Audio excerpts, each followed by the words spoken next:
Effectivement, la rentrée effective, nous avions eu nos élèves qui sont là, les maîtres qui sont là, il n'y a que des absents chez les maîtres. Au niveau des maîtres, les élèves se sont présentés, mais comme d'habitude, l'idée de la rentrée où on veut bien être dans ce contexte, on est bien circonscrit là-dessus, mais vous avez constaté le va-et-vient incessant des parents qui viennent s'inscrire ou bien quelquefois venir s'enquérir de la situation de leurs enfants, puisque l'année est inachevée, l'année dernière, c'était une année inachevée. Les élèves, les parents se posent une question parce que là, si l'élève doit passer et comment il doit passer, tout ça, c'est des renseignements qu'on devrait fournir aujourd'hui. Et ça, c'est comment les enfants vont passer à la classe supérieure? Comment ça va faire? On a fait un trimestre. On a fait un seul trimestre, on a composé, mais les 2 tiers du programme étaient épuisés. Donc, le programme est réparti en 3 parties, c'est 3 semaines, 3 trimestres. Nous étions sur le point d'entamer le 2e trimestre. On a fermé les écoles.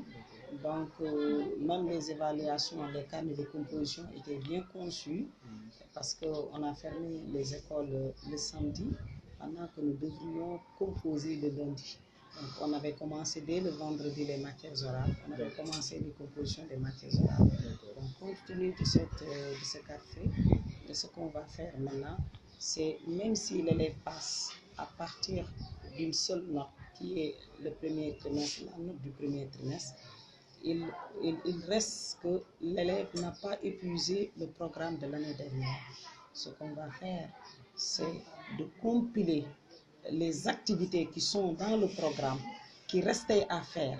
On termine d'abord le programme de l'année passée, au lieu d'entamer le programme de cette année-ci. C'est comme ça qu'on va procéder. D'ailleurs, même demain, au niveau de l'IF, on a une rencontre avec nos autorités et les maîtres tenant des classes de consolidation des CP et des CM, des CP et des CE2.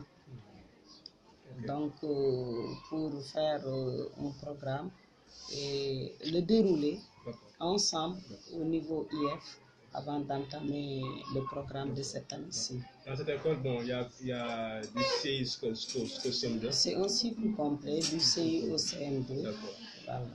Et aussi, il y a toujours la COVID-19 ici au Sénégal. Est-ce que encore les mesures barrières sont mises en place pour...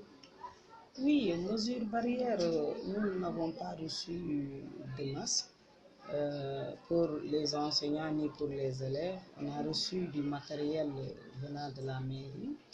On a reçu 130 cahiers de 100 pages, 130 cahiers de 200 pages, 130 cahiers de 50 pages avec du matériel, du petit matériel, le matériel géométrique et de la craie aussi, un peu de matériel didactique, les règles rapportées pour les maîtres.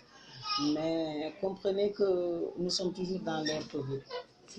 Ce matin, j'ai fait un briefing avec les enseignants et ce qu'on retient, c'est plutôt l'hygiène.